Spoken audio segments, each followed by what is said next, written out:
Hello and welcome to Good Game, the show for gamers, by gamers. I'm Bajo. I'm Junglist, and welcome back to the Den of Gaming. We've got months of gaming goodness ahead of us, Jung, so let's not dilly-dally around with comments about our new shirts or our super awesome, oh my god, official Good Game arcade machine.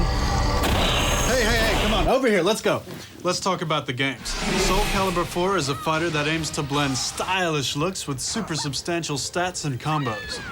And the Guitar Hero franchise gets a new addition, Aerosmith. And we'll be following Bajo as he travels to Los Angeles for the gaming event of the year, E3. But first, can you guess the game for this week?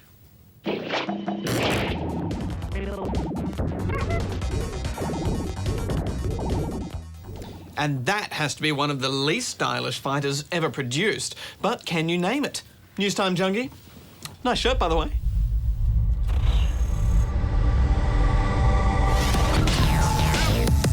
Good game. One of the most anticipated games of 2008 has been denied entry by Australian censors after being refused classification in July of this year. Fallout 3, the latest game from Oblivion developers Bethesda Softworks, has been effectively banned by the Office of Film and Literature Classification for reasons of drug use. It seems that the game's power-ups, which include a variety of chemical substances, were a bit too close a resemblance to real-world drugs, prompting the game's refusal. We contacted the OFLC and they confirmed that the game had been modified and resubmitted to the board. However, at the time of reporting, a decision regarding the game's final classification had not yet been made. We also contacted the game's local distributor Red Ant, but they refused to comment. In other classification news, Good Game has contacted the Standing Committee of Attorneys General to follow up on the state of the video game classification debate. When the Attorneys General met in March of this year, the possibility of introducing an R18 plus category for games with adult content was discussed. And it was decided that the Australian public would be consulted before a final decision would be made. A representative for the committee has informed Good Game that the lines of communication will soon be open for Australian gamers to voice their opinions. The committee will soon release a discussion paper outlining the topics of debate, and once it is released, submissions from the game-playing public will be sought. Stay tuned for more updates. Good game. Once a year, every developer with a project underway and every games journalist in the world, pretty much, descends upon Los Angeles, California for a 3-day gamer love fest known as E3. The devs are there to sell their game as the next big thing, and the journos are there to put it all into perspective. And that included us. Not us into perspective, the game into... Have a look at this. Pierce Brosnan, Ted Danson. Here's Junglist. And here I am. Excellent. America, land of the free, where games are cheap and servers are full. And Good Games here in LA.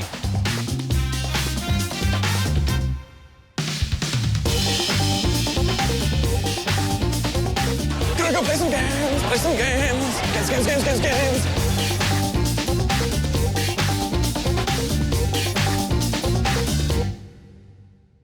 Fighting games have been around for a long time, and do you think they're in a good space in the current kind of computer game moments? I think in, fighting games, I think we're hit this real big peak in, 95, somewhere around there. And there was a huge, surgence of all these fighting games that came. Then, as we went to year 2000, I think, some of the other ones kind of fizzled out, and we were left with, like Mortal Kombat, Virtua Fighter, Tekken, but I think there's another resurgence that's coming back. In particular, Street Fighter, the one that kind of started it all, is coming out with a new version, and we're coming out with our version. So that kind of old rivalry of Mortal Kombat against Street Fighter is coming back. Are we going to be known as the decade that made a difference? Halo and Grand Theft Auto really launched the whole idea of a blockbuster game hitting with big numbers on day one. And if you look at what the last GTA did, you look at what Halo 3 did, and you hopefully see what Gears of War 2 does, I think you're going to see that you need to go big or go home and make a huge game that's a huge interactive, a huge blockbuster experience. Otherwise, why even bother? While here at E3, we've taken some time out to check out the Championship Gaming Series, where our very own homegrown Aussie team, Sydney Underground, are competing for a spot in the semi-finals.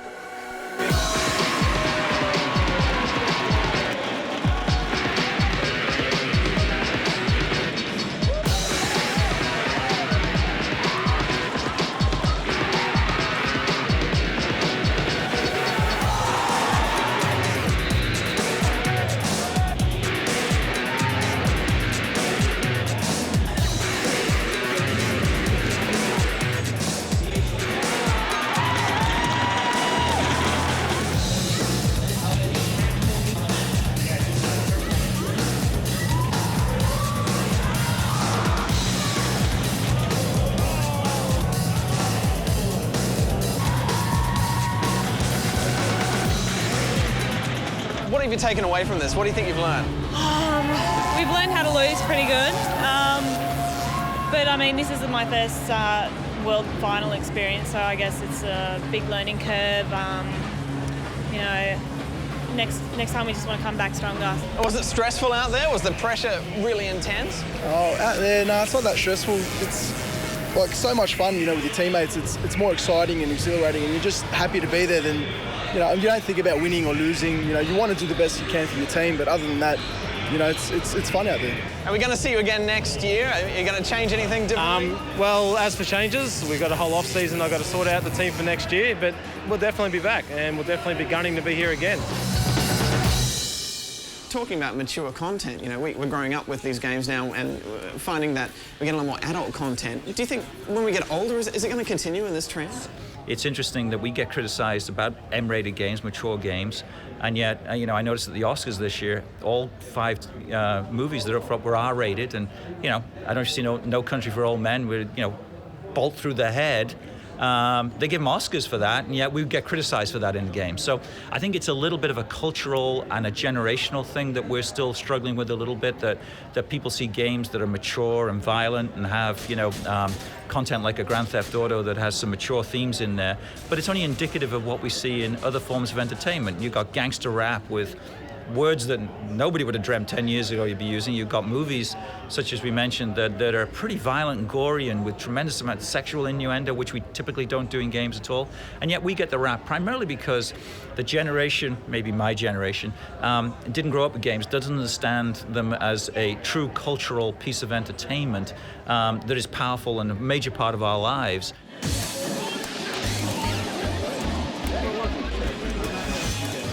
Seems we're not the only ones excited about Street Fighter, Jung, and it's looking great. It's just as fast as the original, but with all the ragdoll and fluidity of next-gen fighters. All right, good luck. This guy's been on a bit of a streak, though. I might need a bit of luck myself. Oh no! I'm getting snapped. Oh, that's embarrassing. Well done. Cheers. Shown, definitely schooled. Good game. And there'll be more from our E3 trip later on in the show. Jung, what's next? Well, what do you get when you combine one of the most celebrated bands of all time with one of the best music and rhythm game franchises of all time? Surprisingly, one of the most forgettable experiences of all time.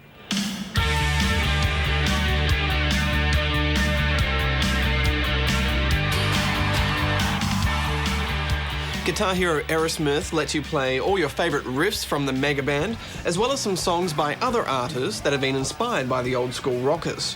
Out of 40 songs, just over half are by Aerosmith, and ironically, the best ones and the ones that are most fun to play are not the Aerosmith ones. It's not that they chose bad songs, they just chose bad songs for a game. They're long, repetitive, and even towards the end of some of the iconic ones, you're already over it. Not to mention the dodgy covers. In fact, it would be great if you could take the songs you do like off this and add it to your favourite Guitar Hero track list. Yeah, because seeing as even the most popular songs aren't a great gaming experience, anything less than a true Aerosmith fan won't feel the need to pop the disc in the drive more than a couple times. It seems Activision have been trading off between their true classics and their moneymakers. I see what you mean. You know, after Guitar Hero 2, we had Rocks the 80s, which was a lemon, and now after Guitar Hero 3, we have this. And after the next real Guitar Hero, there'll be Guitar Hero Give Us More Money, You Lemmings. Exactly. I mean, it is marginally better than Rocks the 80s, which only had one good song on it anyway, but I think we should move on. Yeah, being a Guitar Hero fan is not enough. You have to be a true Aerosmith fan. For everyone else, give it a miss. I'm giving it 3 out of 10 rubber chickens. The game works, but the songs bring it down. I'm giving it 6 out of 10.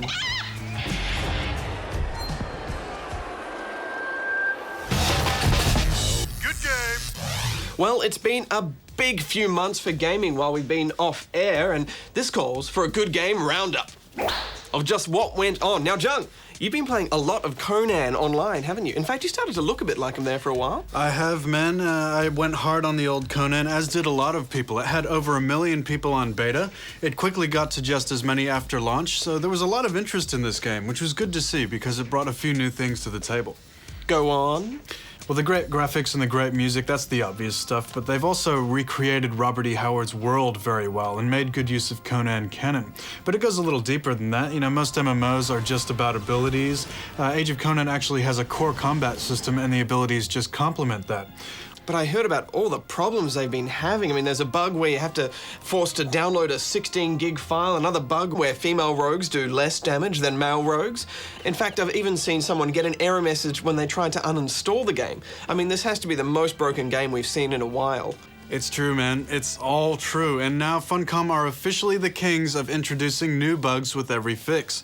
Poor design changes and hasty nerfs have seriously crippled this game. It may well be the first MMO to get worse with every patch. And now with rumors of the developer having financial troubles, Age of Conan's future is looking shaky. But what about Bourne, Badge? How'd you find that? Now I was very much looking forward to this after our preview last season, and Bourne does a great job of combining hand-to-hand combat and shooter action. If you get too close to an enemy, a fisticuff punch fest will begin, and this forces you to position yourself out of the line of fire of other enemies that are around. Do you think it worked, Badge? Pretty well. It's easy to drool over the takedowns, which use objects around you, but the game lacks level design, so you're forced to use your Bourne instinct to see where to go, and this gets old pretty fast. I thought the combat system could have been a lot more ambitious, you know, a little more than just punch, heavy punch, quick time event. That plus it's a pretty quick ride of about 6 hours to a weak ending. That's true, John, but you can't deny that the game is exciting, and that's a really hard thing to achieve in any game. Yeah, I liked it. Another biggie was Super Smash Bros. Brawl, and this one was at the top of every Wii owner's must-have list over the break. Now, maybe I'm alone here. Try not to hate me for this, everyone. But I know as a Nintendo fan, I should really get into this series. But ever since I played the first one on N64, I just haven't gotten into it. I don't know why I don't like this game. But, ever since that first one, it hasn't really evolved much other than new characters. I admit, Jung, it's very similar to the GameCube and N64 version, but it's not disappointing. There's so many unlocks and bonuses, and the character roster is huge. It's also a really accessible game, and I think that fighters are too serious nowadays anyway. This is just pure fun. I mean, come on, Jung, any game that can pit Sonic vs. Mario vs. Solid Snake has got to be worth a play. Speaking of Solid Snake, what did you think about Metal Gear Solid 4? Yes, I've had many arguments over this one, Jung, and I'm only about 12 hours into it, and the gameplay has been a fun ride so far, and the boss fights are exciting, and you can't deny the art to the cutscenes, but at some point you got to sit back and ask yourself, has this series evolved, and am I really enjoying 10% gameplay and 90% cutscene? Were you? Well, not really. I mean, it is fun with the customization of the weapons, but being able to pause mid-battle and re-arm yourself and eat some food and pull a barrel out of your pocket, it really breaks the immersion for me. You know, there's a lot of MGS4 fans out there, Badge. This sort of thing might invoke thread flaming. I know a lot of people who love the story, but for me it just felt like too much text in a DS game. I just wanted to get to the actual game. Still, you can't deny its style. Ryu Hayabusa is all about style in Ninja Gaiden 2. However, I expected more from this one. It didn't really feel like a swan song to me. The boss fights and level design is weaker, the camera is still broken, the story is pathetic. It did have some pretty cool weapons and lots of blood and gore, which was good, but it resorts to cheap tactics in order to unfairly increase the challenge. You can't deny the gameplay is tense and it's fun and exciting. Also, I can happily recommend this to anyone who likes ninjas. Well, that's our wrap-up. I don't know about you, but I was a bit let down by the games over the break, Jung. Maybe that's what comes from high hopes. Well, maybe so. But we have seen some great stuff at E3, and there's a bit more of that later on in the show. Good game. Whilst I was at E3 and you were in Hyboria, work continued down in Melbourne on the Good Game Office Wars. Now we're getting to the pointy end of the project, and we need your input for Phase 3. This time there's some credits in the game up for grabs.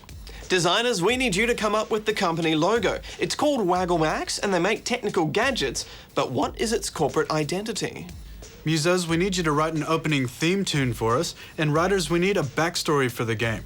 Waggle Max's corporate profile, as well as a history of some of the characters, including the CEO and cleaner.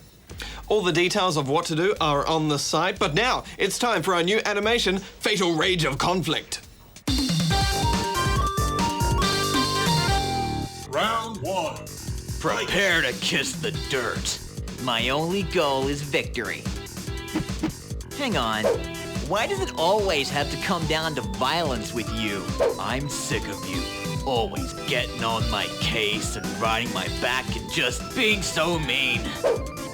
Violence solves nothing, man. You're wrong. Power is the only real solution. You know I'm right. It just leads to more violence. A cycle that never ends until you win 2 rounds in a row. Before you know it, you're lying dead at the feet of some girl in a sailor outfit with a magic umbrella that shoots needles. Okay, hippie, what do you suggest? Have you heard of Dr. Dirk Steele, MD? He's top of the bestseller list. I think you should really give him a try. He can change your life. Painful impact. Thanks. I'll give it a shot. You made a good choice. He can change your life. He has more books, too. You should try this one. It's about standing up for yourself. Total beatdown. Thanks, that's awesome. I will. You have to check out his series of audio cassettes, bro.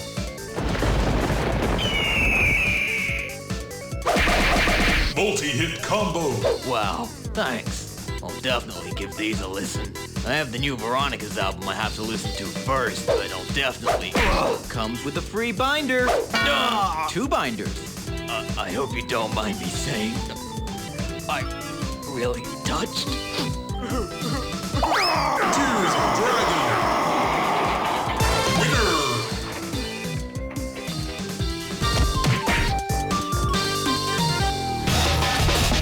Good game. Fighter fans have been bashing the likes of Dead or Alive 4 and Virtua Fighter 5 for a while now, but it's time the weapon-wielding warriors of Soul Calibur had their say on Next Gen. All right, now let's work down our checklist of a fighting game. Okay, first up we've got the cheesy announcer. What is she gazing with her calm, bright eyes? Check. Equally cheesy and redundant story? Check. And ridiculously well-endowed female fighters. Know some Check. My God, that has to be some kind of record. Take note, game artists. Hildy is one of the new characters and simultaneously the hottest and most covered girl in the game. Hilda is pretty interesting. Her short sword and lance make her deadly at long range, but kind of weak at medium. On the other hand, Algol, the new unlockable boss, can manifest new weapons as he attacks, and he isn't overpowered, but it does make for some pretty devastating combos. And of course, what would a Soul Calibur be without a few guest characters? Don't underestimate the power of the Force. That's right, PS3 users will have access to Darth Vader, and 360 users can play as Yoda. We reviewed the PS3 version. It's been confirmed that either console can get the other character as downloadable content, and both consoles can get Darth Vader's secret apprentice from the upcoming Force Unleashed game. And you know, why the charade? Having one without the other just makes them feel so out of place.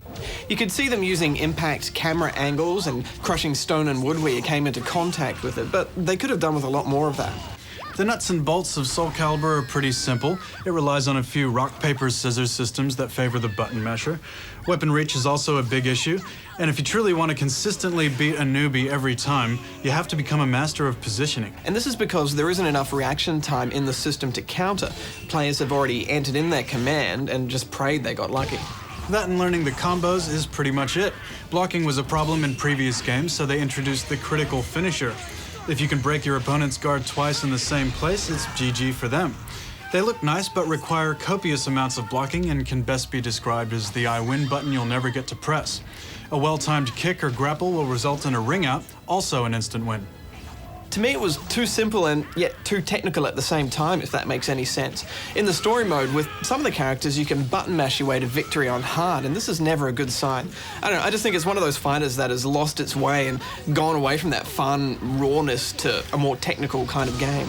I think it holds its own quite well. You know, in multiplayer, you can go the normal mode, which is the level playing field, or you can go the special mode that makes use of all your customized characters with the crazy stuff like invisibility.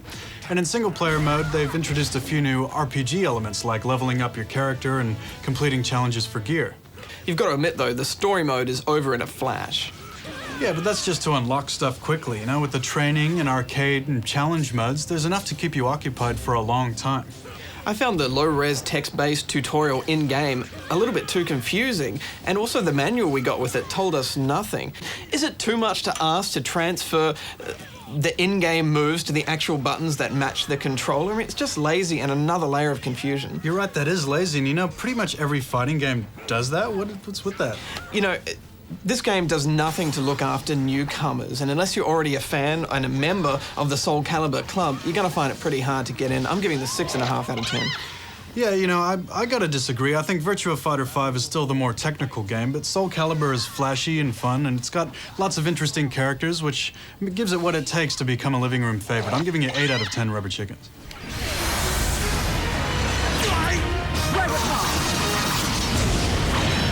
Does it hurt? Good game.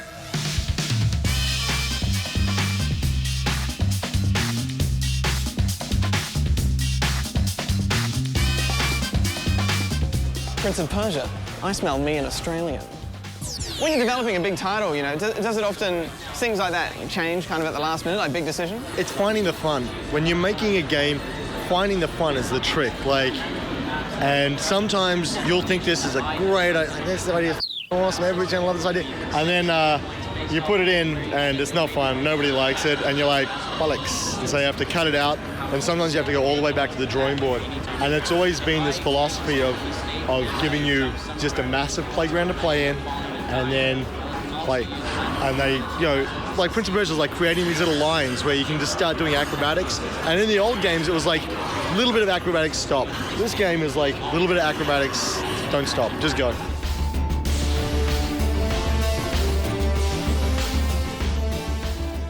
Please turn your camera off. We've just been kicked out of the Prince of Persia demo because legendary god of gaming, Shigeru Miyamoto, wants to see it. So I guess we'll go find something else.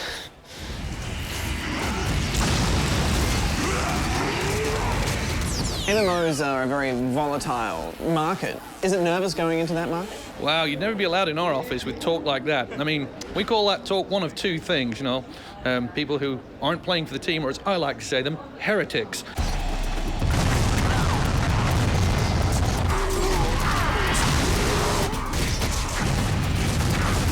So to make these games, what you need are people with the right vision, people with the right design, confidence in your target market, confidence in your payment model, and a belief that you know right from wrong. If there is a sin in modern MMO design, it is the following sin. People look at games like WoW, and they obsess over it. What they don't realize is that WoW is a work of flawed genius. If you try to dismantle it, you'll never be too sure if the bits you're looking at are flaw or genius. If you try to emulate it, all you're actually emulating is an old game. What you have to do with things like WoW is revel in the hard work, be amazed with what they achieved, and then ignore it. There is nothing but corruption, and our game has a vision, clarity, and a mission to deliver, and we're sticking to it.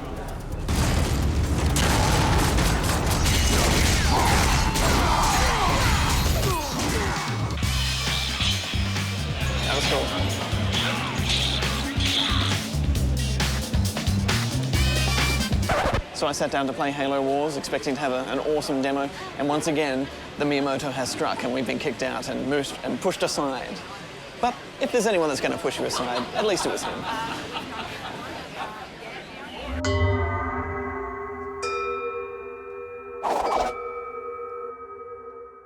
Last time we spoke to you, you said that you wanted to make this game and play it with your wife and have your wife enjoy it. Yeah. Has she played it yet? She hasn't yet. You know, there's a lot of stresses in my life. There's a stress of finishing Fable. There's a stress of E3. There's a, you know, huge amount of, but nothing compares to the time that I'm going to sit her down and say, right, now we're going to play this together. Of course, I've got the co-op feature, which is going to help me a lot with that.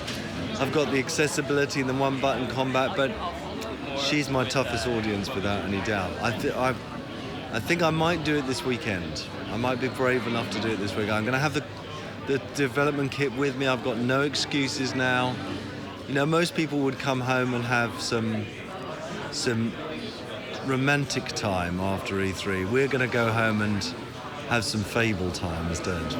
Where we're at right now, do you feel that we're in an important time? Is something happening now? Yes. I think so. I think that we are in the middle of a golden age of indie game development where independent game makers can take any number of game creation tools. One person in their bedroom can now make a game, and you can pick a subject that has never been done before. Games are transitioning from just being an entertainment form to a fully blooded art form, and I've never seen such a target-rich environment as there is now for any creative person. I would encourage anybody who's interested in games, who's like, oh well, it's too big, or there's no opportunity. It's like nonsense. This is perfect time. There's never been a better time. Go out, pick up any game creation tool. You don't even have to be a programmer, and just make a game, give it a shot, try doing artwork, try writing a script, and it's a great time to break through. If there's any young game makers out there, do it. I encourage you. We need the help.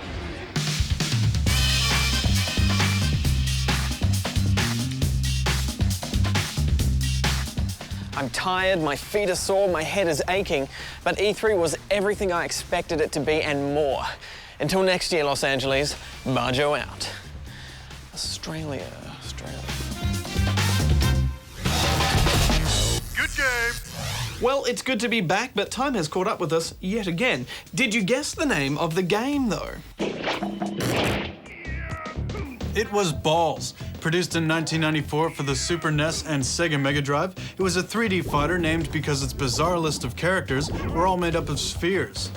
The game is notable as it makes many people's worst games of all times list, mainly because actually controlling your character was almost impossible, making the game little more than a button masher.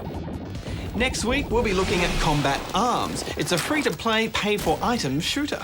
And it's been almost a decade in the making, but finally Too Human is here. But does the mix of Norse mythology and future technology work?